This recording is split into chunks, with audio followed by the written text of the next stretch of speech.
ధనస్సు వారికి కనుక చూసుకున్నట్లయితే ప్రధానంగా ఇక్కడ మీకు మీ యొక్క రాస్యాధిపతి అయినటువంటి గురువు ఇంతకాలం సప్తమ స్థానంలో ఉండేటువంటి గురువు అష్టమ స్థానంలోకి మారుతున్నాడు.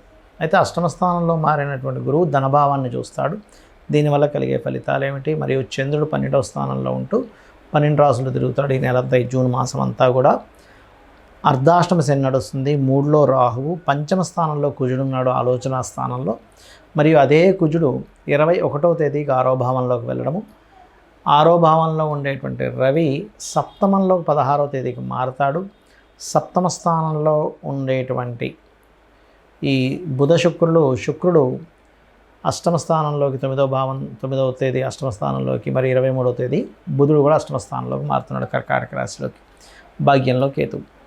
ఈ యొక్క గ్రహస్థితిని అనుసరించి మీ యొక్క ధనస్సు వారికి ఎలా ఉండబోతుంది అనేటువంటి అంశాలు చెప్తుంది నేనైనప్పటికీ చెప్పిస్తుంది సాక్షాత్ లలిత అమ్మవారిగా భావిస్తూ ఆ లలితాంబిక అమ్మవారి యొక్క అనుగ్రహం మీకు పరిపూర్ణంగా కలగాలని మనస్ఫూర్తిగా కోరుకుంటూ, ఇక్కడ గమనించినట్లయితే ఈ యొక్క రాశి వారికి గమనించినట్లయితే గురువు ఎప్పుడైతే అష్టమ స్థానంలోకి వచ్చి ఉచ్చ స్థానంలో ఉంటూ ధనభావాన్ని చూస్తున్నాడో కొన్ని ఆకస్మిక ధన లాభాలు, ఇన్సూరెన్సెస్ మూలంగా ధనం రావడం, ఇటువంటివన్నీ కూడా ఇస్తూ ఉంటాడు.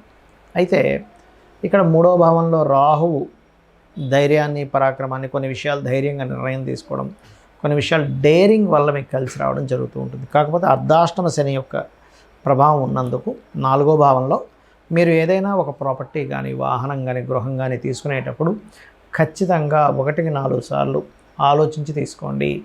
చతుర్థ భావం అంటే ప్రాపర్టీ స్థానంలో ఎప్పుడైతే ఆస్తులకు సంబంధించిన స్థానం 4వ భావంగా చెప్తారు కాబట్టి ఏదైనా కోర్సెస్ చేయడం, విద్యా సంబంధించిన భావం కూడా 4వ భావం చెప్తారు, తల్లిగారి స్థానం కూడా చెప్తారు కాబట్టి తల్లిగారి ఆరోగ్య విషయంలోని, ఏదైనా కోర్స్ తీసుకునే విషయంలోని, అదేవిధంగా విద్యార్థులు చదువు విషయంలో కొంత ఇబ్బంది కూడా పడుతూ ఉంటారు, స్ట్రెస్ అవుతూ ఉంటారు.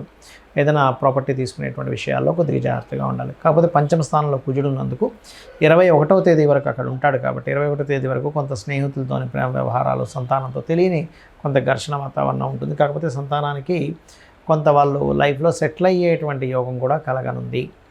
21వ తేదీ నుంచి 6వ భావంలో కుజుడు వెళ్తాడు. ప్రస్తుతం రవి 6వ భావంలో ఉంటాడు 16వ తేదీ వరకు. ప్రభుత్వ ఉద్యోగాల కోసం చేసే ప్రయత్నం ఫలిస్తుంది. 6వ భావంలోకి ఎప్పుడైతే కుజుడు 21వ తేదీ నుంచి వెళ్తాడో అక్కడి నుంచి మీరు శత్రువుపై జయము, కొంతమంది చూడండి నేను వీళ్ళ మీద గెలుస్తాను, స్పోర్ట్స్లో రాణిస్తాను అని అడుగుతూ ఉంటారు. 21వ తేదీ నుంచి ఆ యొక్క బలం బాగుంది. సప్తమంలో ఉండేటువంటి బుధ శుక్రుడు కూడా కొంతవరకు బంధువర్గంలో వారితో వివాహ ప్రయత్నాలు సఫలీకృతం అయ్యేలా చేస్తాయి. మరియు జీవిత భాగస్వామికి కూడా కొంత ఉద్యోగ అవకాశాలు వస్తాయి సప్తమ స్థానంలో శుక్రుడితో పాటు బుధుడు ఉన్నందుకు. మరియు కాస్త తీర్థయాత్రలు, ముఖ్యంగా గణపతి క్షేత్రాలకి, సూర్యభగవానుడి యొక్క ఆలయాలకి ఎక్కువగా వెళ్తూ ఉండండి. ఇక మీరు నిత్యము చేయవలసినటువంటి దేవత ఆరాధన ఏమిటి అంటే లక్ష్మీ నరసింహస్వామి యొక్క ఆరాధన చేయండి. అన్ని విధాలా మీకు బాగుంటుంది. కుజుడు తన స్వక్షేత్రంలో ఈ సంవత్సరం కుజుడు మంత్రి కూడా ఈ స్వక్షేత్రంలో వచ్చినటువంటి సందర్భము.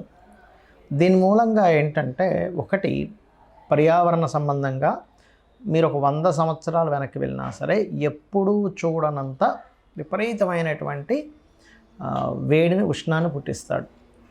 అలాగే ఇప్పుడు చూడండి కొంతమంది ఎలక్ట్రికల్ వెహికల్స్ లేకపోతే ఎలక్ట్రికల్ వెహికల్ రిలేటెడ్ బిజినెస్లు, పవర్ని జనరేట్ చేసేటువంటి బిజినెస్లు బాగా అభివృద్ధి చెందుతాయి కుజుడిలా ఉండడం వల్ల.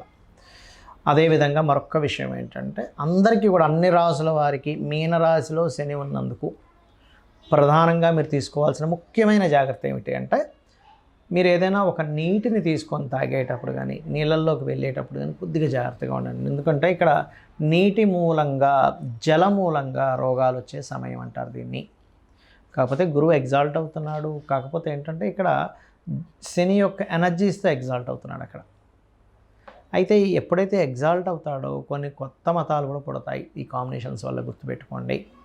అలాగే మరొక విషయం ఏంటంటే మీరు ఎప్పుడైనా సరే గోచార ఫలితాలు అంటే ఇప్పుడు ఉండేటువంటి బయట మార్కెట్ ఎలా ఉంది అనేది ఎలా ఉంటుందో, మనం ఒక వస్తువు అమ్ముదాం అనుకుంటున్నాం, దీనికంతా మార్కెట్ లేదు, లేకపోతే ఒక వస్తువు కొందాం అనుకుంటున్నాం, ఇప్పుడు కొనడం వల్ల వేస్ట్ అని మనం ఎలా అయితే డిసైడ్ అవుతామో బయట ఉండేటువంటి పరిస్థితుల్ని, లేకపోతే ఒక దగ్గరికి వెళ్ళాలి, బాగా ఎండ ఉంది, ఒక 2 గంటలు దాటితే కొంచెం చల్లబడుతుంది, 4కు 5కి ఎలా అనుకుంటామో బయట ఉండే వాతావరణం, బయట ఉండే సిచ్యువేషన్స్, కండిషన్స్ ఎలాగో గోచారం కూడా అంతే. అంటే గోచారం ఇప్పుడు ఉండేటువంటి గ్రహాల యొక్క స్థితిని చెప్పేది. కానీ దీనికంటే అతి ముఖ్యంగా మీరు చూసుకోవాల్సింది మీ మీ జన్మజాతకము.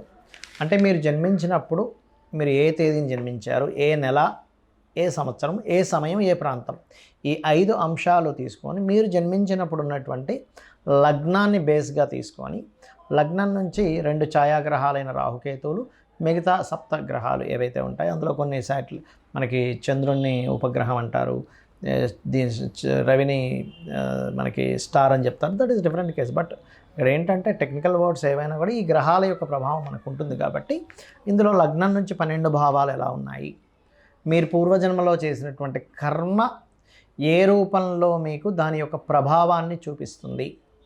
మీకు లగ్నం బాగుంటే బాగా ఎదుగుతారు, ధనభావం బాగుంటే అది ఎందుకు బాగోలేదు, ఏ గ్రహం వల్ల బాగోలేదు, దాన్ని సెట్ చేసుకొని మీరు దానికి సంబంధించినటువంటి దేవత ఆరాధన చేయొచ్చు.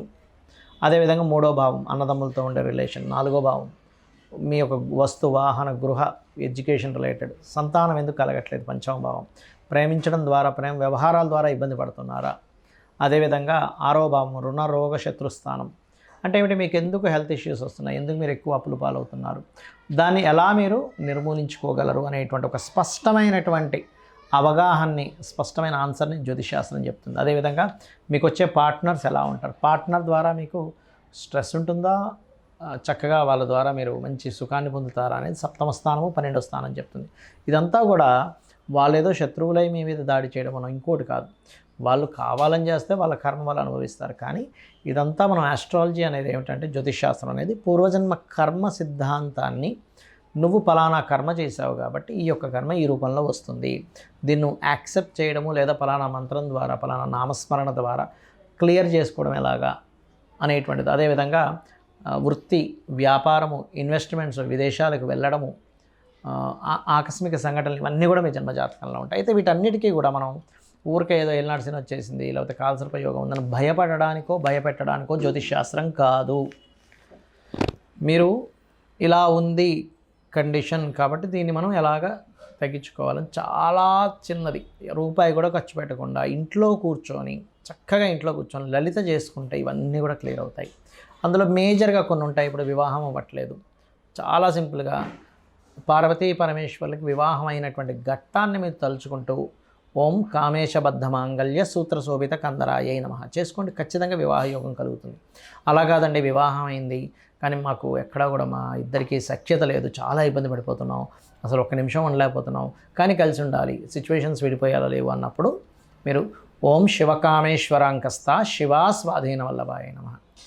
ఉద్యోగం రావట్లేదు, చాలా సింపుల్, ఓం మాణిక్య మకుటాకార జానుద్వయ విరాజితాయ నమః. అమ్మవారి యొక్క మోకాలు మాణిక్యములతో చేసిన మకుటంలా ఉన్నాయి అంటారు. లేదండి అనారోగ్య బాధలు పడుతున్నాను, ఓం సర్వవ్యాధి ప్రశమని సర్వమృత్యు నివారిణి అగ్రగణ్య అచింత్య రూప కలికల్మష నాశినే నమః. అయితే ఏ నామాన్నైనా కానీ ఇప్పుడు నేను చెప్పినటువంటి 48 నిమిషాలు చేయండి, 48 నిమిషాలు పర్టికులర్గా